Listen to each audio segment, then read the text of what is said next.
Dating Skills Review, the central source for dating advice for men, brings you the Dating Skills Podcast.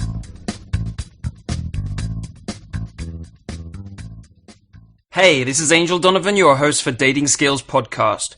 This week I'm interviewing Brad P., a pickup artist who is very well known in the seduction community and on the pickup artists conference circuit. Brad P. has been training men since 2005 and doesn't make any excuses about what he's teaching. It's about practical advice that gets you laid. That sounds brutal, but as you'll see in the interview, there's a lot more behind Brad P.'s ideas than simply getting laid. To stay up to date with the latest podcasts, reviews, news, and other free downloads from Dating Skills Review, go to our Facebook page at facebook.com/datingskillsreview and hit like. If you are more of a Google Plus guy, here's a cool new trick. Google Dating Skills Review, and you'll see a big Google Plus Dating Skills Review box appear to the right of the search results. Hit the box's follow button, and you're done. Now let's get started with this week's interview. Hey Brad, how you doing? I'm doing great. How you doing? All right.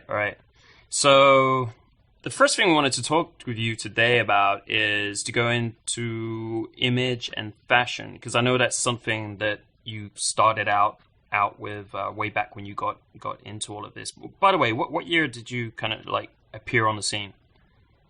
Well, I started learning my game in the early 2000s, and I actually went professional in 2005.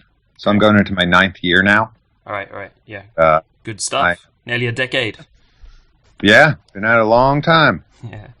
So I think some of your dress sense was a little more on the extreme side, if I remember, when you first came out. Well, one of the things that we say at Dating Skills Review is that image and fashion is a good place to start because it's kind of like an easy win. It's an easy thing to work on. Doesn't require a lot of effort. And yeah, it's easy. Yeah. It's easy. I say that too. All right, great. When do you suggest someone should work on like their image and fashion? Are there different cases of where some people should focus on it to start with, and other people should, it's not such a big deal? Like, if you had a typical student, when would you ask them to put a bit of effort into sorting that out? Usually, what I tell people to do is probably around the 2nd or 3rd month of when they're learning the game and they're actually going into the field is a good time to update their fashion. Uh-huh. The reason why I say that is because it's good to get a few test approaches done in the beginning just to see how women respond to you. Mm-hmm. That gives you a baseline to compare to when you start changing your fashion. You can say, well, am I doing better? Am I doing worse? Because fashion is a process of experimentation. And if you don't have a baseline to start from, you won't be able to move in the right direction. The exception to that would be if you clearly know that your fashion is bad. If you're already sure about that, then by all means, fix it right away. Because it doesn't take that long to fix it if you have a good idea right from the beginning. Fashion's really about concepts and ideas. And if you have the right idea on your first try, you can be fixed very quickly. Most people go through a number of ideas before they find the right one. But some people get it on the first try. Great. So you mentioned some people might have to work on it earlier if it's bad. Are there any signals they can look out for? Like, I'm a guy, I'm really not sure about my fashion or image sense. Is there any way I can know that, it's probably something I should start with earlier rather than later? Well, if you've been dressing the same way since you were 13 or 14 years old, that's a bad sign. I'm not even making a joke. That's the way some people are. Sure.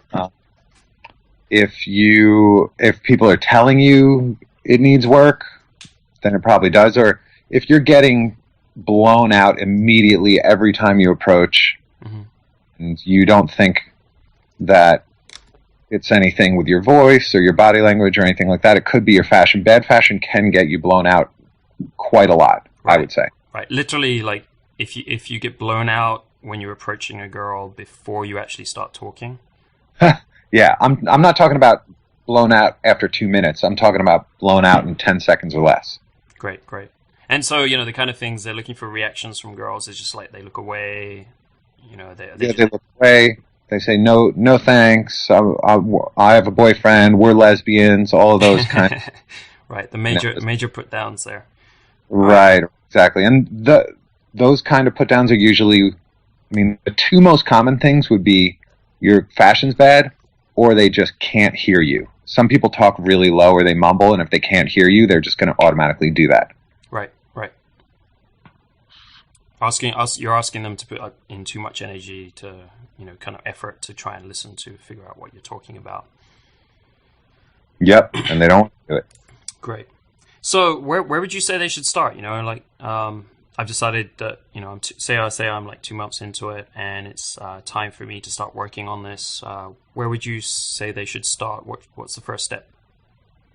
I say the process for this is about start by opening your mind and then start to do some modeling. Model yourself after stuff that looks good and that people already know. A lot of people who ask me about fashion, they want to really jump ahead and say, what store should I go to? What should I wear? And I don't think you need to start with that, because I can put you in an outfit in one day and you'll look great, but you want to be the kind of person who's going to be able to update their own style, and you want to be able to keep up and maybe even do your own innovative things in the future. You want to be able to grow in your look, grow in your fashion, and that comes from opening your mind and modeling stuff that looks good. So let me go through those a little more in depth for you. Sure. When I say open your mind, here's what I'm talking about. As men, there's a tendency to think, hey, if you're interested in fashion, that makes you gay, or that makes you feminine, or that makes you not manly. And we all probably have had those friends who criticize us when we, one day you're wearing a pink tie and they say, oh, what are you, faggot? What's with the pink tie? Totally.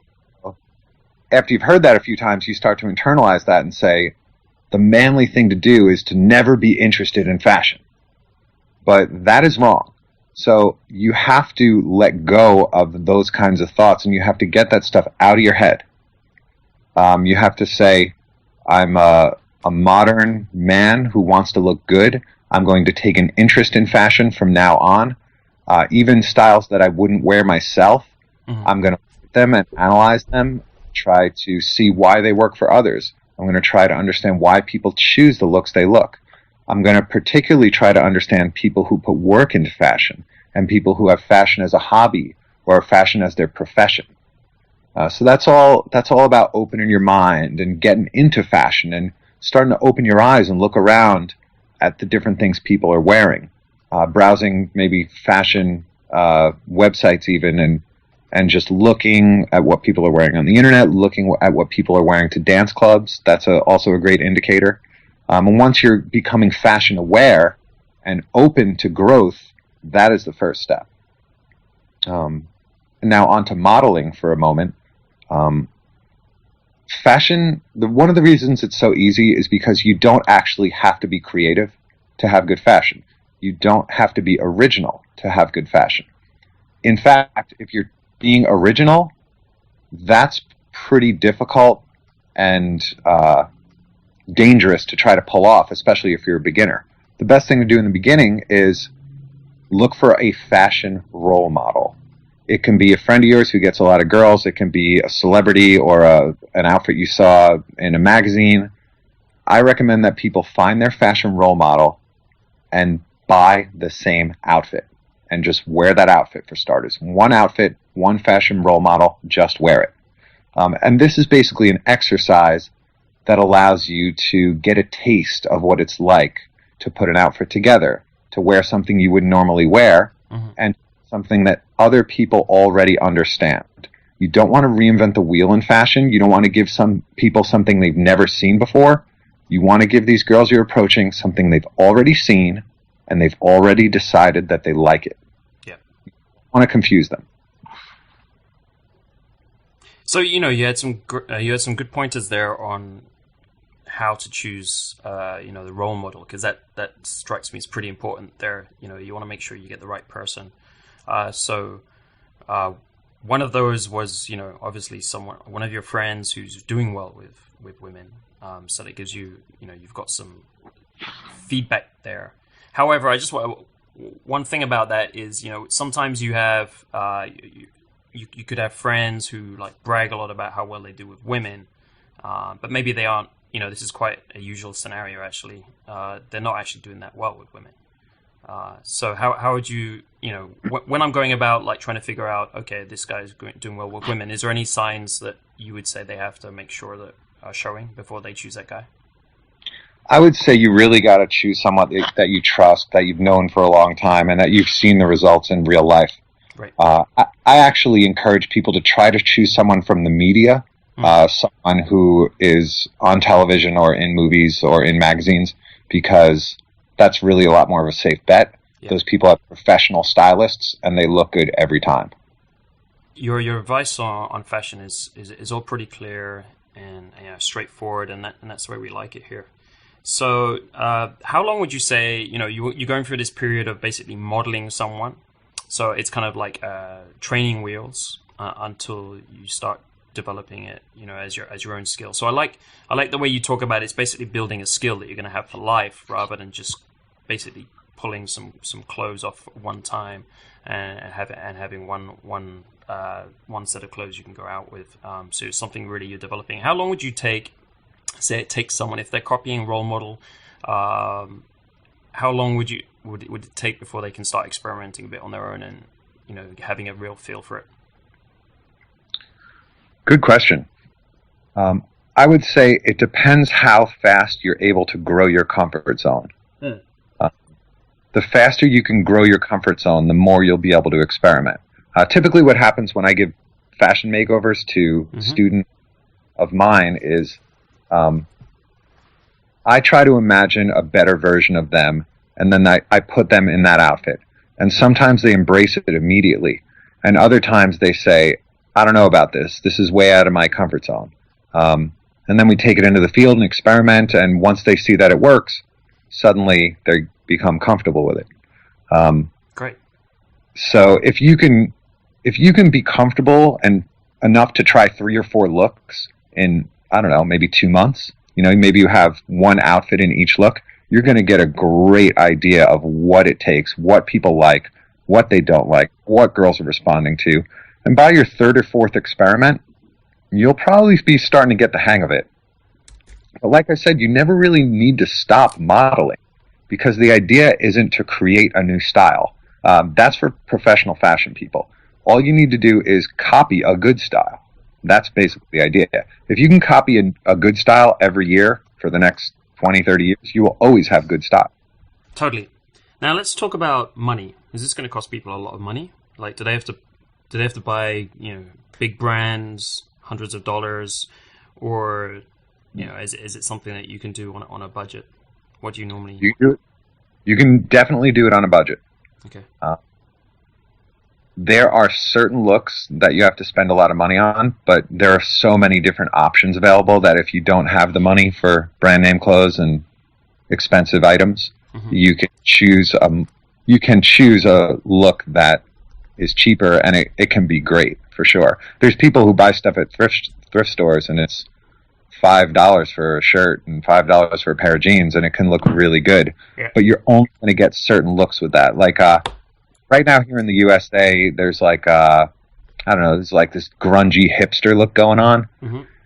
You can buy those clothes used, and they can really work for your look, because a lot of that look is in the hair. If your hair is looking kind of dirty a certain way, and you got some old clothes on, and you got a beard, and your pants are a little too tight, then you pretty much got that look. Right.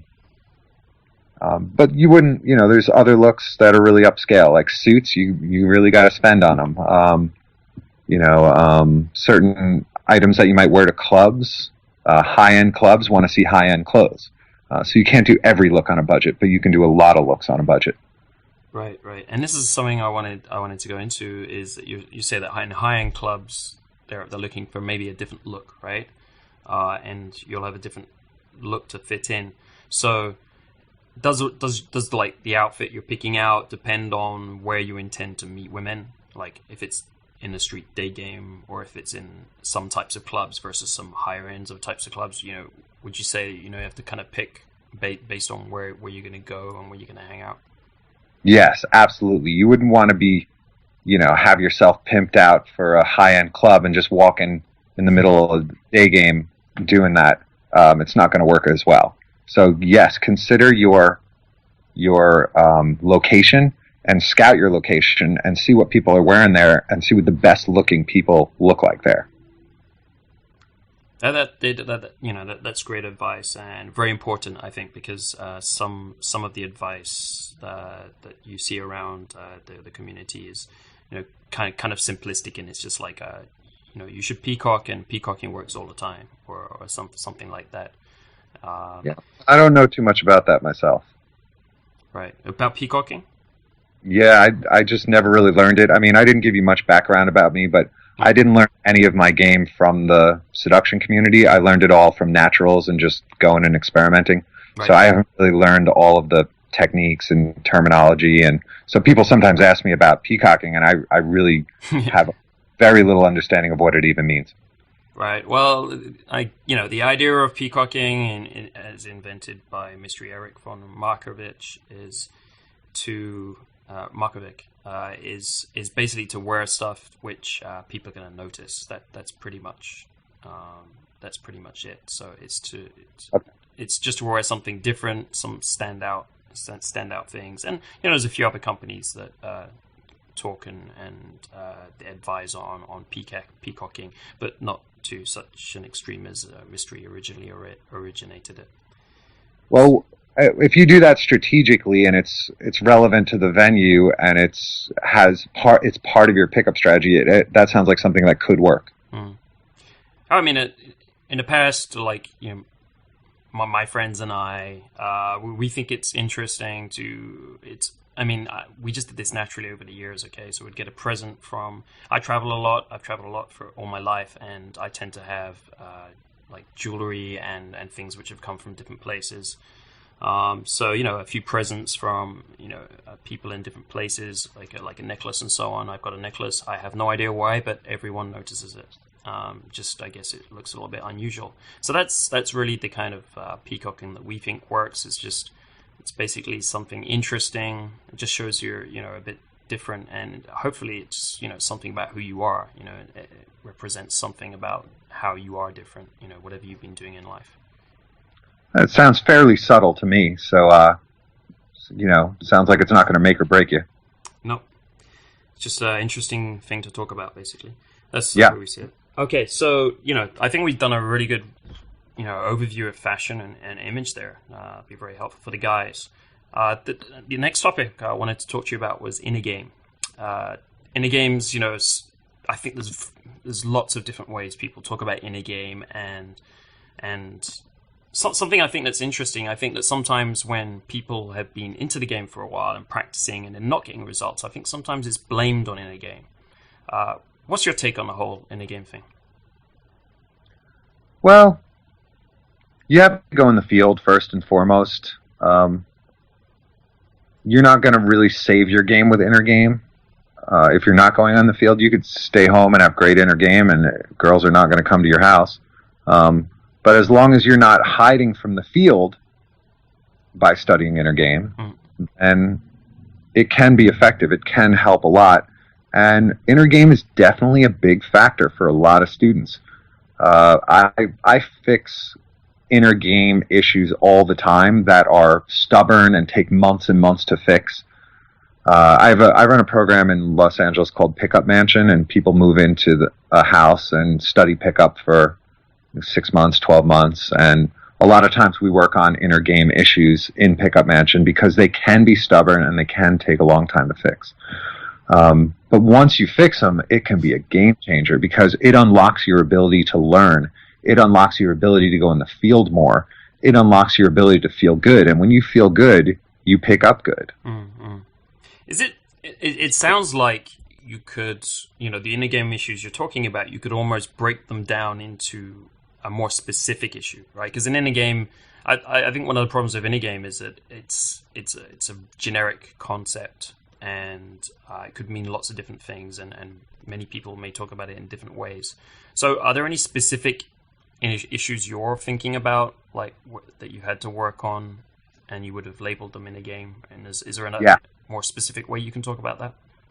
Yeah, absolutely. I agree. It is a vague topic, and it really needs to be broken down into more specifics. After 9 years of teaching this stuff, I've been teaching for a long time, I've actually boiled it down to, I guess, probably about 16 or 18 areas that I've seen that are the most common problems. And I have a program for it called Secrets of Inner Game, where I actually go through each of these one by one, how to recognize them, how to beat them, what action steps you can take. So that's called Path to Inner Game, and it's on bradp.com. But I'll go through a few of those with you now. I don't have time to go through all of them, but we can certainly go through a few of them. The first one that I've recognized in a lot of students is the tendency to create negative interpretations of things that happened in the field or things that happened in life. So anything that happens to you, you have a choice. You could interpret those positively, negatively, or in a neutral manner. And people who are really good at pickup tend to interpret things positively.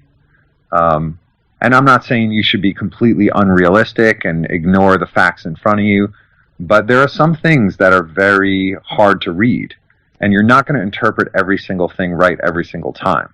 People who are good at pickup, they generally accentuate the positive, and the negative, they might recognize it, but they throw it away and they don't dwell on it. So positivity, I guess, is one of the first things. Another factor that I see a lot is some people just beat themselves up, and they kind of yell at themselves like, "Oh, I can't believe I did that. Damn it. Fuck." And they're like cursing in their own head or even out loud in some cases. Right. And I see this at workshops, and I'll give a student a minor correction, and he'll kind of get angry at himself. And I'll say, you don't have to be angry about it. You just will work on it, and slowly you'll get better at it. You can't expect that you're going to be great at every part of the game right away. All these things take time, and I feel that when you make a mistake, you can recognize it, you can work on it, but don't be angry at yourself. Let yourself slide. Cut yourself some slack. Give yourself a break. The people who let themselves slide a little more, they do better in pickup. Because while the guy who's not picking up girls is in the corner being mad at himself, the guy who lets himself is on to the next 2 or 3 sets. It's a huge difference. It can turn your whole night around. Nice guy syndrome is a big one. If you're not familiar with nice guy syndrome, you can kind of look that up. It's a huge problem with a lot of pickup guys.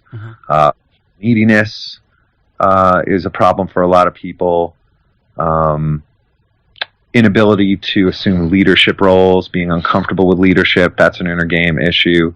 The last one I'll probably address is what I call social freedom.